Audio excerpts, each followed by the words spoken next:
દાંતા તાલુકાની નારી સશક્તિકરણની મોટી મોટી વાતો કરનારી સરકારમાં આંગણવાડી બહેનોનો જમવાનું ન મળતા વિડિયો વાયરલ કર્યો। 2 દિવસથી આંગણવાડી કાર્યકરની તાલીમ ચાલી રહી છે અને તાલીમમાં બહેનો માટે ચા નાસ્તાની પણ વ્યવસ્થા નહીં।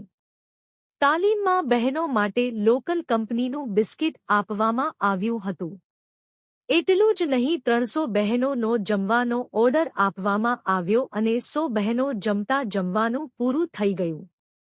બહેનો માટે રસોઈનો ઓર્ડર પાલનપુર જિલ્લા પંચાયત ICDS ઓફિસમાંથી આપવામાં આવ્યો હતો તેવું વિડીયોમાં બોલી રહ્યા છે। દાંતા તાલુકામાં કટકીબાજોની કોઈ કમી નથી। કટકીબાજો પહેલા પોતાની કટકીનું વિચારે છે, લાગી રહ્યું છે। આંગણવાડી કાર્યકર બહેનોની હાલત વિડીયોમાં ભીખ માંગવા વાળા કરતાં પણ ખરાબ। નારી શકિતના દર્શન જોવો આ વિડીયોમાં।